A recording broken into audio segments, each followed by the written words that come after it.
Friends, lockup study में आप लोग का स्वागत है।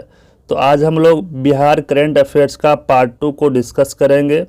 इस करंट अफेयर्स के सीरीज में यह अप्रैल से जून 2024 तक के करंट अफेयर्स को सम्मिलित किया गया है, जिसमें बात करें हम यूटेरिया, दृष्टि, परफेक्शन, आईएएस, इन तीनों में जो इम्पोर्टेंट क्वेश्चन बन सकता था करंट अफेयर्स का, बिहार करंट अफेयर्स का, वही क्वेश्चन को इसमें शामिल किया गया है, जिसके पूछने की संभावना प्रबल है।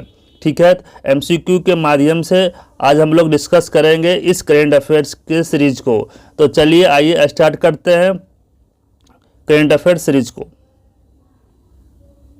पहला क्वेश्चन है, वर्ल्ड इकोनॉमिक फोरम के यंग लीडर अवार्ड से संबंधित बिहार के शरद विवेक सागर किस जिले से संबंधित है? इस वर्ष वर्ल्ड इकोनॉमिक फोरम द्वारा यंग लीडर अवार्ड से बिहार के शरद विवेक सागर को सम्मानित किया गया है। तो आपको बताना है कि शरद विवेक सागर बिहार के किस जिले से आते हैं। ऑप्शन 1 दरभंगा, बेगूसराय, सिवान, मुंगेर। तो बात करें, आपको शरद विवेक सागर बिहार के सिवान जिले के निवासी हैं। तो ऑप्शन 3 आपका सही हो जाएगा। शरद विवेक सागर को वर्ल्ड इकोनॉमिक फोरम के द्वारा सम्मानित किया गया है, यंग लीडर अवार्ड से सम्मानित किया गया। नेक्स्ट क्वेश्चन देखते हैं। हाल ही में भारतीय महिला हॉकी टीम के कोच के रूप में किस व्यक्ति को नियुक्त किया गया है? भारतीय महिला हॉकी टीम के कोच के रूप में किस व्यक्ति को नियुक्त किया गया है? ऑप्शन 1 नरेंद्र सिंह, हरेंद्र सिंह, जितेंद्र सिंह, राजेंद्र सिंह। तो महिला हॉकी टीम के कोच के रूप में नियुक्त किया गया option 2 Harendra Singh. Question number 3, हाल ही में दक्षिण एशिया पुरातत्व समिति के 8वां अंतर्राष्ट्रीय महासम्मेलन का आयोजन कहाँ किया गया? ऑप्शन 1 गया, option 2 Patna, option 3 Madhubani, option 4 Bhagalpur. दक्षिण एशिया पुरातत्व समिति का 8वां अंतर्राष्ट्रीय महासम्मेलन का आयोजन बात करें तो यह पटना के ज्ञान भवन में आयोजित किया गया। ऑप्शन 2 इसका सही आंसर हो जाएगा। क्वेश्चन नंबर 4, बिहार वाणिज्य कर विभाग द्वारा वित्तीय वर्ष 2023-24 में वर्ष 2022-23 की तुलना में जीएसटी में कितना % वृद्धि दर्ज की गई है? बात करें 2022-23 की तुलना में 2023-24 में जीएसटी में कितना % की वृद्धि दर्ज की गई है? 20%, 18.13%, 15.31%, 16.24%। कितना वृद्धि दर्ज की गई है? तो इसमें वृद्धि दर्ज की गई है 18.13% वृद्धि दर्ज की गई है बिहार में जीएसटी में, 22-23 की तुलना में 23-24 में। तो इसका आंसर 2 सही हो जाएगा। नेक्स्ट क्वेश्चन देखिए, बिहार शहद उत्पादन में किस स्थान पे है? शहद उत्पादन में बिहार किस स्थान पे है? तो बात करें कि शहद उत्पादन में पहला स्थान पे यूपी है, ठीक है, और चौथे स्थान पे बिहार का स्थान है। 4th पोजीशन पे बिहार है शहद उत्पादन में।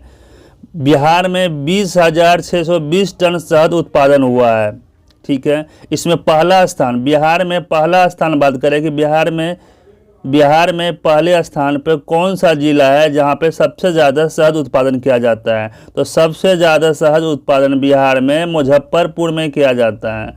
तो देश में शहद उत्पादन में प्रथम उत्तर प्रदेश, बिहार में प्रथम कौन है जिला शहद उत्पादन में? तो मुजफ्फरपुर। बिहार कितने स्थान पे? चौथा स्थान पे शहद उत्पादन में। नेक्स्ट क्वेश्चन देखिए, हाल ही में बिहार के नए गृह सचिव कौन बनाया गया है? बिहार के नए गृह सचिव कौन बनाए गए हैं? अमित कुमार, प्रत्यय अमृत कुमार, लिपि सिंह। तो बिहार के नए गृह सचिव जो बनाए गए हैं वो है प्रत्यय अमृत सिंह बनाए गए हैं। ऑप्शन नंबर 2 सही हो जाएगा। नेक्स्ट क्वेश्चन है, हाल ही में चर्चा में रहा बिहार के किस जिले को आईटीएन का गांव के उपनाम से जाना जाता है? ऐसा कौन सा गांव है बिहार में जिसको आईटीएन गांव के नाम से जाना जाता है? ऑप्शन 1 गया, पटना, रोहतास, नालंदा। तो बात करें कि गया जिले में एक गांव है, गया जिला का एक गांव है जिसका नाम है पटवा टोली। इसका नाम है पटवा टोली।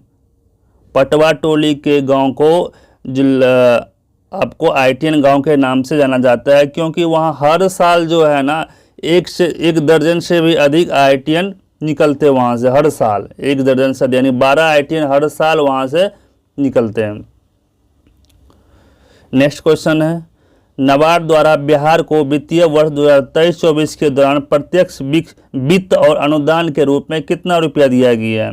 सिंपल सा कि नाबार्ड द्वारा बिहार को 23-24 के लिए कितना रुपया दिया गया है? नाबार्ड द्वारा 2023-24 के लिए रुपया जो दिया गया है वो है 10,372.86 करोड़। ऑप्शन नंबर 1 आपका सही हो जाएगा। 10,372.86 करोड़ रुपया नाबार्ड द्वारा दिया गया है। बात करते हैं नाबार्ड के बारे में कुछ, तो नाबार्ड के बारे में बात करें तो नाबार्ड की स्थापना कब हुई थी? एस्टेब्लिशमेंट हुआ था नाबार्ड का 1982 ईस्वी में हुआ था। मुख्यालय इसका कहाँ है? इसका मुख्यालय मुंबई में है, मुंबई में। ठीक है, नेक्स्ट क्वेश्चन देखिए, हाल ही में किस IIT की सहायता से सूटकेस इन्वर्टर तैयार किया गया है? सूटकेस इन्वर्टर ऐसा इन्वर्टर है जिसको आप कहीं भी ले जा सकते हैं, पोर्टेबल है। तो किस IIT के सहायता से हाल ही में सूटकेस इन्वर्टर तैयार किया गया है? Option A IIT Delhi, option B IIT Madras, option C IIT Kanpur, option D IIT Patna. तो यह सूटकेस इन्वर्टर जो तैयार किया गया IIT पटना के मदद से। नेक्स्ट क्वेश्चन है, हाल ही में चर्चा में रहा खोखना गांव बिहार के किस जिले में है? खोखना गांव जो किस जिले में है? ये क्वेश्चन इस बार आ सकता है, इंपॉर्टेंट क्वेश्चन है। तो खोखना गांव कहाँ पे है? सुपौल, मधेपुरा, सहरसा, पूर्णा। बात करें खोखना गांव की तो ये जो है सुपौल जिले में है। इसलिए चर्चा में रहा था कि जब 2019 के लोकसभा चुनाव हुआ था तो उसमें भी ये खोखना गांव ने वोट का बहिष्कार किया था। यहाँ के कोई भी निवासी वोट नहीं दिया था 2019 के लोकसभा चुनाव में। जब 2020 का लोकसभा चुनाव हुआ, लोकसभा नहीं विधानसभा, तो उसमें भी उसने वोट का बहिष्कार किया। 2019 के लोकसभा चुनाव में, 2020 के विधानसभा चुनाव में और 2024 के लोकसभा चुनाव में इस खोखना गांव ने वोट का बहिष्कार किया।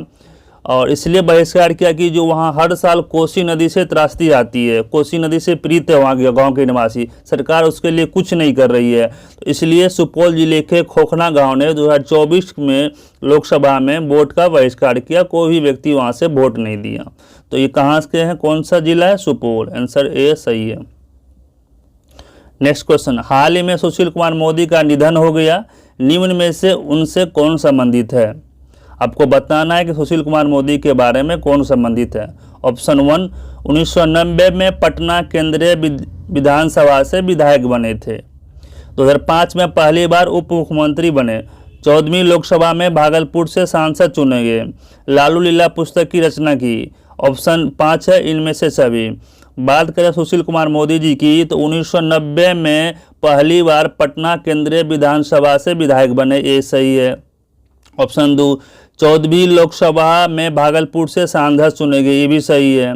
ऑप्शन 2 में 2005 में पहली बार उप मुख्यमंत्री बने, ये भी सही है। 2005 में पहली बार बिहार के उप मुख्यमंत्री बने सुशील कुमार मोदी। उसने एक पुस्तक लिखी लालू लीला, उसकी रचना की। तो सारे सही है, ऑप्शन 5 इसका आंसर सही हो जाएगा।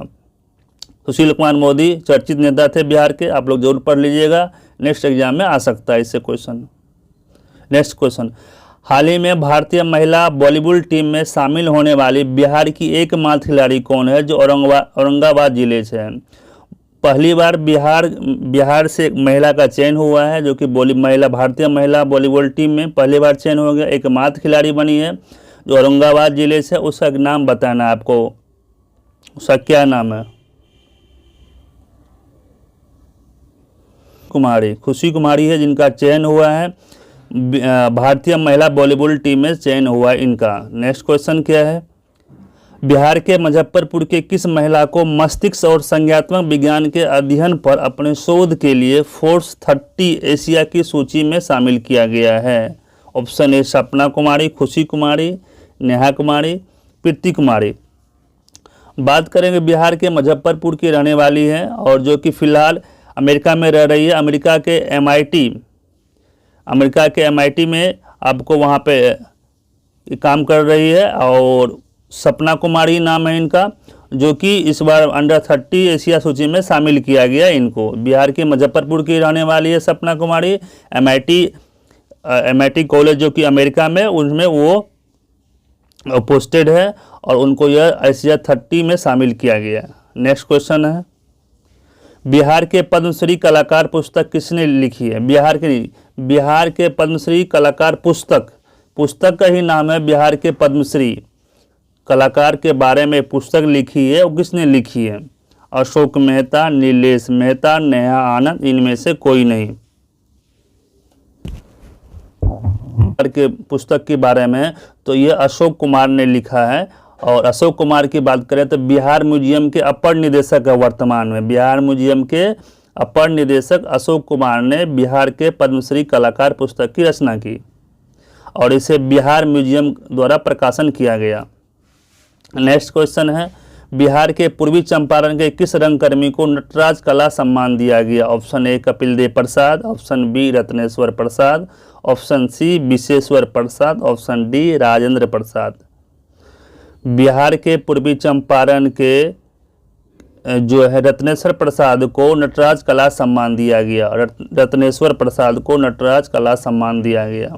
नेक्स्ट क्वेश्चन है, हाल ही में 18वीं लोकसभा के घोषित नतीजे के अनुसार बिहार के 40 लोकसभा सीट के अनुसार कौन सा इनमें सही है? हाल ही में 18वीं लोकसभा का चुनाव हुआ, उसमें एनडीए ने बहुमत हासिल की। हमको बताना है कि बिहार में जो 40 लोकसभा सीट है उनमें से एनडीए को कितना मिला है? तो एनडीए को 30 मिला है और इंडिया गठबंधन को आपको 9 मिला है और एक आपको निर्दलीय पप्पू यादव जी पूर्णिया लोकसभा से चुनाव जीत गए हैं। टोटल 40 हो गया। तो इंडिया 9 हो गया और एनडीए 30 हो गया, दोनों सही है। बीजेपी को 12 मिला है, ये भी सही है, और जेडीयू को 12 मिला, ये भी सही है। तो ऑल द अबव सही है इसमें। नेक्स्ट क्वेश्चन देखते हैं, बिहार में कितने रामसर साइट हैं?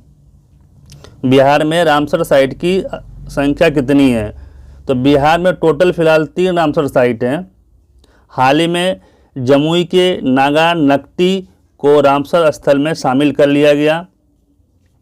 5 जून को विश्व पर्यावरण दिवस पर जमुई के में स्थित नागा नकटी को आपको रामसर स्थल में शामिल कर लिया गया है। और बात करें इसमें कि सबसे ज़्यादा रामसर स्थल किस राज्य में वर्तमान में है? तो अभी सबसे ज़्यादा रामसर स्थल की बात करें तो यह सबसे ज़्यादा रामसर स्थल तमिलनाडु में वर्तमान में, आई थिंक 14 के आसपास है यहाँ पे, और 14 के आसपास है यहाँ पे तमिलनाडु में। 14 के आसपास है तमिलनाडु में सबसे ज़्यादा रामसर स्थल। ये पूछा जाता है कि सबसे ज़्यादा रामसर स्थल किस राज्य में है, तो तमिलनाडु में। और 85+ हो गया रामसर स्थल, वर्तमान में 83 था और 2 फिर बढ़ा था, 85 हो गया रामसर स्थल वर्तमान में। नेक्स्ट क्वेश्चन देखते हैं, हाल ही में पीएम नरेंद्र मोदी की बनी सरकार में बिहार के कितने सांसद को मंत्री पद दिया गया है? तो अभी जो मंत्री पद दिया गया है, कैबिनेट मिनिस्टर बनाया गया है या राज्य मंत्री बनाया गया है, तो उनमें से बिहार के कितने सांसद को मंत्री पद दिया गया है? 8, 9, 7, 6। बिहार के 8 सांसद को मंत्री पद दिया गया, जिनमें कि 4 सांसद जो है आपको कैबिनेट मिनिस्टर बनाए गए हैं। 4 सांसद कैबिनेट मिनिस्टर बनाए गए और 4 सांसद स्टेट मिनिस्टर राज्य मंत्री बनाया गया। 4 सांसद को, टोटल 8 सांसद हैं जिनको बनाया गया। ये 8 सांसद कौन है? नेक्स्ट क्वेश्चन में आपको मिल जाएगा 8 सांसद के बारे में। देखिए नेक्स्ट में है सांसद के बारे में, इसको मिनिस्टर बनाया गया।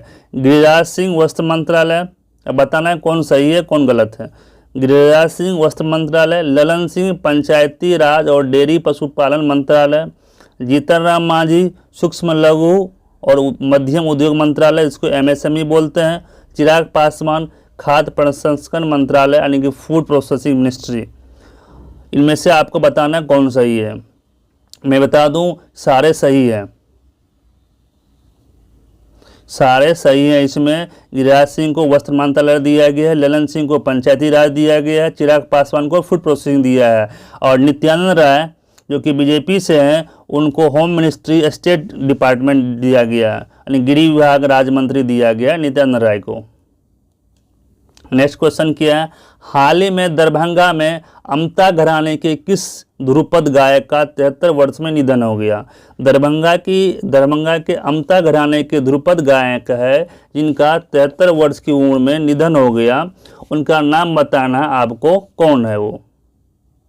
उनका नाम है पद्मश्री पंडित राम कुमार मल्लिक। पद्मश्री उनको मिला था, पंडित राम कुमार मल्लिक है। नेक्स्ट क्वेश्चन क्या है, हाल ही मैथिली के किस कवियत्री को साहित्य अकादमी युवा पुरस्कार देने की घोषणा की है। साहित्य अकादमी युवा पुरस्कार किसको दिया गया है। मैथिली ठाकुर को, रिंकी झा को, लक्ष्मी झा को, प्रिया कुमारी को। तो मैथिली के कवि हैं, कवियत्री हैं, उसको दिया गया है साहित्य अकादमी युवा पुरस्कार। उनका नाम है रिंकी झा। रिंकी झा, पूरा नाम है रिंकी झा ऋषिका। उसके कविता का नाम है नदी घाटी सभ्यता। नदी घाटी सभ्यता उनके कविता संग्रह का नाम है। नदी घाटी सभ्यता के लिए उसको अवार्ड दिया गया। ठीक है। नेक्स्ट क्वेश्चन है, हाल ही में नरेंद्र मोदी ने नालंदा विश्वविद्यालय के नए परिसर का उद्घाटन किया। इनमें से कौन सा नालंदा विद्यालय से संबंधित नहीं है। अभी कुछ दिन पहले ही मोदी जी ने नालंदा विश्वविद्यालय के नए परिसर का राजगीर में आसपास उद्घाटन किया है। नालंदा विश्वविद्यालय के बारे में बताना है आपको, इनमें से कौन उसके संबंध में संबंधित है। ऑप्शन ए, नालंदा विश्वविद्यालय का निर्माण कुमार गुप्त ने करवाया था। ऑप्शन 2, 2016 में इसे वर्ल्ड हेरिटेज साइट में शामिल किया गया। इसके प्रथम कुलपति अमर सेन थे। इनमें से सभी सही है। तो इसका निर्माण कुमार गुप्त ने करवाया था, ये सही है। 2016 में वर्ल्ड हेरिटेज साइट में शामिल किया गया था, ये भी सही है। जो वर्तमान नालंदा विश्वविद्यालय, इनके प्रथम कुलपति अमर सेन जी थे, ये भी सही है। तो सारे सही है इसमें से। नेक्स्ट क्वेश्चन, आयुष्मान निफ्ट कहाँ खोले जाने की बात कही गई है। बुलंदशहर, बेगूसराय, बलिया, बांका। हाल ही में केंद्रीय टेक्सटाइल मिनिस्ट्री गिरिराज सिंह ने बेगूसराय में देश का 19वां निफ्ट खोले जाने की बात कही है। कहाँ पे? बेगूसराय में। बिहार के बेगूसराय में 19वां निफ्ट खोले जाने की बात केंद्रीय टेक्सटाइल मिनिस्टर गिरिराज सिंह ने कही है। नेक्स्ट क्वेश्चन, हाल ही में किसे बिहार विधान परिषद का कार्यकारी सभापति नियुक्त किया गया है। Option A, Awadhesh Narayan Singh. Option B, Devesh Chandra Thakur. Option C, Narendra Narayan Yadav. Option D, Maheshwar Hazari. तो बिहार विधान परिषद का कार्यकारी सभापति आपको अवधेश नारायण सिंह को बनाए जाने की घोषणा की है। अवधेश नारायण सिंह बिहार विधान परिषद के कार्यकारी सभापति होंगे। ये जो है नरेंद्र नारायण यादव, ये बिहार विधानसभा के उपाध्यक्ष बनाए गए हैं वर्तमान में। ठीक है। नेक्स्ट क्वेश्चन देखिए, हाल ही में बिहार कैबिनेट ने पटना के बाद 4 शहर में मेट्रो चलाने की बात कही है। ये 4 शहर कौन कौन से हैं? Option A, Muzaffarpur. Option B, Bhagalpur. Option C, Darbhanga. Option D, Gaya. Option E, all the above. जो बिहार कैबिनेट ने पटना के अलावा जो 4 शहर में मेट्रो चलाने की बात कही है, वो 4 शहर मुजफ्फरपुर है पहला, भागलपुर, दरभंगा, गया, ये 4 शहर है। इनके लिए सर्वे तैयार करने के लिए राइट्स कंपनी है, गुरुग्राम में इनका ऑफिस है, इनको बोला गया है कि आप वहाँ सर्वे कीजिए, पता लगाइए कि मेट्रो चलेगा या नहीं चलेगा। तो राइट्स को इस काम सौंपा है, ये पता लगाएं कि देंगे रिपोर्ट गवर्नमेंट को रिपोर्ट सौंप करेगी मेट्रो वहाँ चलेगा कि नहीं चलेगा। ठीक है। तो इसका आंसर हो जाएगा ऑल द अबव। ये 4 शहर है, याद रखिए, मुजफ्फरपुर, भागलपुर, दरभंगा, गया। एक टॉप मोस्ट सिटी है बिहार का, पटना के अलावा। नेक्स्ट क्वेश्चन देखिए, हाल ही में बिहार सरकार द्वारा मुख्यमंत्री डिजिटल हेल्थ योजना के लिए कितने करोड़ रुपए जारी किए गए। तो मुख्यमंत्री डिजिटल हेल्थ योजना के लिए कितने करोड़ रुपए जारी किए गए? 17.55 करोड़ रुपया जारी किया गया है डिजिटल हेल्थ योजना के लिए। नेक्स्ट क्वेश्चन देखिए, विशेष राज्य दर्जे के संबंध इनमें से कौन सही नहीं है। आपको बताना है कौन सही नहीं है विशेष राज्य के दर्जे से संबंधित। 14वें वित्त आयोग 14वें वित्त आयोग द्वारा पूर्वोत्तर और पहाड़ी राज्यों को छोड़कर अन्य राज्यों के लिए विशेष श्रेणी का दर्जा समाप्त कर दिया गया। बिल्कुल सही है कि 14वां वित्त आयोग जो था उनके अनुसार पूर्वोत्तर राज्य और पहाड़ी राज्य को छोड़कर अन्य राज्यों के लिए विशेष श्रेणी का दर्जा समाप्त कर दिया गया, ये सही है। उत्तराखंड और हिमाचल प्रदेश को विशेष राज्य का दर्जा प्राप्त है, ये भी सही है। बात करें तीसरा ऑप्शन, यह योजना 5वें वित्त आयोग द्वारा 1969 में शुरू की गई, ये भी सही है। तो और चौथा ऑप्शन, इनमें सभी सही है, तो ये अब चौथा ऑप्शन हो जाएगा, इनमें सभी सही है। विशेष राज्य दर्जे की आप लोग जरूर इसको सॉल्व कर लीजिएगा, क्वेश्चन को पढ़ लीजिएगा, क्योंकि विशेष राज्य का दर्जा कुछ दिन पहले बहुत ज़्यादा चर्चा में था बिहार में। तो इतना देख लीजिएगा आपको कि यह योजना जो था विशेष राज्य दर्जा स्पेशल स्टेटस कैटेगरी जो था 1969 में शुरू किया गया था, या 5वें वित्त आयोग द्वारा शुरू किया गया था, और 14वें वित्त आयोग द्वारा इसको हटा दिया गया। जितना पहाड़ी राज्य है और पूर्वोत्तर राज्य है, इन सारे को छोड़कर और किसी को विशेष राज्य का दर्जा नहीं दिया जा सकता, यह 14वां वित्त आयोग द्वारा कहा गया था। तो सारे इसमें से सही है। ये था आपको अप्रैल से लेकर जून तक का current affairs, Bihar current affairs. इसमें यूटेरिया का, आपको दृष्टि का, परफेक्शन आईएएस का, तीनों का इंपॉर्टेंट क्वेश्चन को संग्रह किया गया। सिर्फ इंपॉर्टेंट क्वेश्चन गया जो क्वेश्चन के आने की प्रबल संभावना है, ठीक है। इसमें छोटे मोटे क्वेश्चन को शामिल नहीं किया गया। नेक्स्ट वीडियो में हम आपको बिहार बजट तथा बिहार करंट सर्वे को लेके आएंगे। उसमें पहले हम बिहार इकोनॉमिक सर्वे देखेंगे, फिर नेक्स्ट में आपको बिहार बजट को डिस्कस करेंगे। तो आपको ये वीडियो कैसी लगी प्लीज़ ज़रूर बताइएगा, लाइक कीजिएगा, सब्सक्राइब भी कर दीजिएगा।